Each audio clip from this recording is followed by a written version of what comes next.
There are cars, and then there are cool cars. Those that star in the movies, pose on our wallpapers, hang from our bedroom walls, and generally have a mythical aura of badassery about them. But the truth is, some of these cool cars are not as good as we think they are. In fact, they suck badly. Hello viewer, I'm Stipe. In this episode, an Asian black guy, a toilet seat, and 7 cool cars that are actually terrible. Let's go!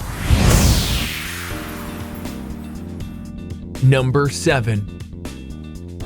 The gorgeous-looking Siwon was the start of something special, true American sports cars. But aside from the Euro-inspired exterior design, everything else about this car was terrible, to the point that it was almost canceled just 2 years in.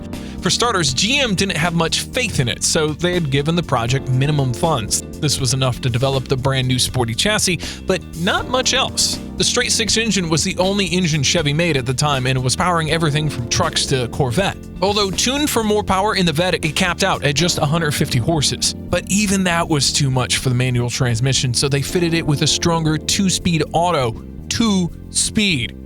Anything less than that, and it wouldn't even be a gearbox. The fiberglass body was also a novelty, and because no one had much experience working with it, the panels were fitted badly, and the car would leak profoundly. But cold rain feels even worse when the heater is an optional extra. C1 was crude, sluggish, and under-equipped. Thank God for the V8 that saved it. Number 6. If a car is owned and driven through some intense action set pieces by the coolest person ever, James Bond, that car automatically becomes cool and desirable. Shut up and take my money! One such case was the Lotus Esprit from The Spy Who Loved Me. Instant cool.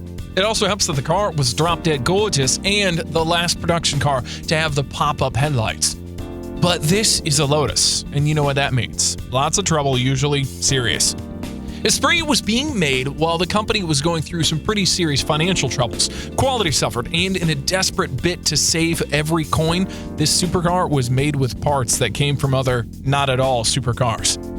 Through its 28-year lifespan, Esprit borrowed door handles from Morris Marina, steering wheels from Pontiac Trans Ams, and headlight motors from Fiero. Fog lamps were Astras, front suspensions from Ascaris, body panels were the same material as your toilet seat, and the brake pads were from the Pigeon.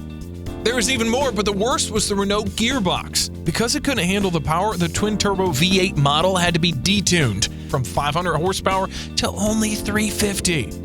That's not cool, man. Number 5. Henrik Fisker is no stranger to designing cool cars. He did the Z8, the DB9, Vantage, and finally his very own Karma. Although I must say I'm not the biggest fan of the Clark Gable mustache on the front. Frankly, my dear, I don't give a damn. Still, Karma was glamorous, sexy, fast, and an insanely environmentally friendly hybrid. How insane? Even the wood on the dashboard wasn't cut down but recovered from the bottom of a lake. Perfect for fondling your newfound virtue signaling mentality. Problems? Yeah, it was mostly form over function. Good looks don't come without sacrifice, so the people in the back seats were left with no headroom. The 2-liter gasoline engine was only used to generate electricity while making the same droning noise, no matter if you accelerate or not.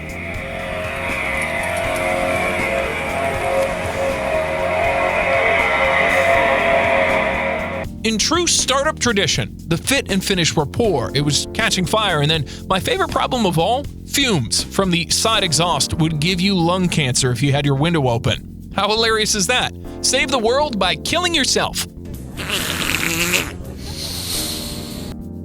Number 4. Hey girl, wanna go back to my place in my convertible Maserati? Convertibles are cool, and so is the Maserati name, but the Chrysler TC by Maserati is probably the worst car either of the two companies has ever made. You might fool a few people, but it only takes one person who knows what TC is to expose your act. So what is the TC? It was a deal where Chrysler would supply the chassis and the parts, which Maserati would then put together and give a bit of styling and flair. Now, I don't know who tried to screw the other harder because Bob picked the cheapo LeBarons as the base, and Luigi did the bare minimum to make it look any different. Here, you try to find 5 differences in these photos.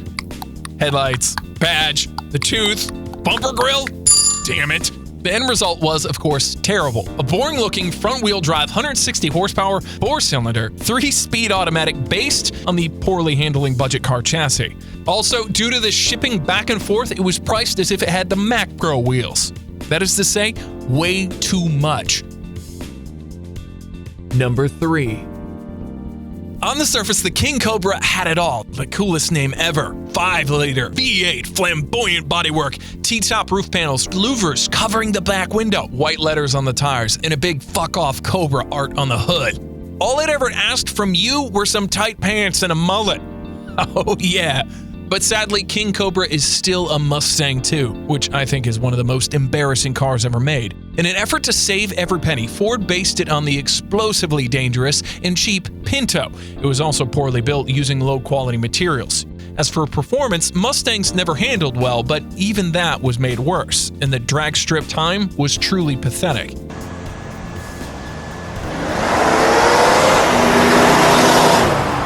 Because of the oil crisis, all cars were detuned to sip as little fuel as possible, which is why the 5-liter V8 in King Cobra only makes 140 horsepower. That's 28 horsepower per liter. Coca-Cola and Mentos make more than that. Basically, it's a Cobra with no venom, muscle car with no muscle. You get the idea. Number 2.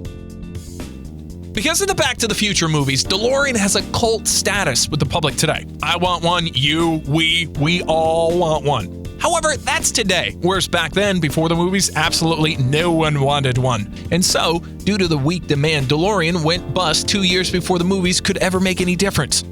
And I'm not surprised, since almost everything was wrong with the DMC12. It took 5 long years between the prototype and the production model, during which DeLorean was burning money without much to show for it. The untrained workforce was rushed to get the car out the doors, and when it did, it was riddled with build and reliability problems. Moreover, the V6 engine made only 130 horsepower, 70 less than what was aimed for. The Lotus tuned chassis had some last-minute changes, which made it probably the worst handling car Lotus ever worked on, and the stainless steel body made it way too heavy for a sports car. Expensive too. So why did they pick a failed car for the movie? Because of the steel body and the gull-wing doors that made it look futuristic? That's all. Number 1. Look, I love the Countach as much as the next guy, but it's time to face some facts. This car was as bad to drive as it was good to look at. For starter, the cabin is cramped. It's noisy, smells of gasoline, and other than forward, there's no visibility. You actually had to lean out the open doors when parking in reverse, which took some real skill thanks to the heavy steering and a clutch that's harder than a nipple on a cold day. Also, despite the crazy body, or rather because of it, Countach was an aerodynamic disaster. It has never seen a wind tunnel, which means that Lamborghini was literally just eyeballing it. Hey, hope that works. That's a terrible way to design the new fastest car in the world. Well, okay, it wasn't the fastest. Lamborghini lied that it was, just to stick it to Ferrari. And then there was the rear wing, which, by the way, was set to a neutral angle. Any other angle, and the front end would start to raise. So what's the wing for then? Nothing, just to look cool and block your rear view. Still, do I care? Not at all. I love it. And that's the list, but to make it an even 10, let's add 3 more.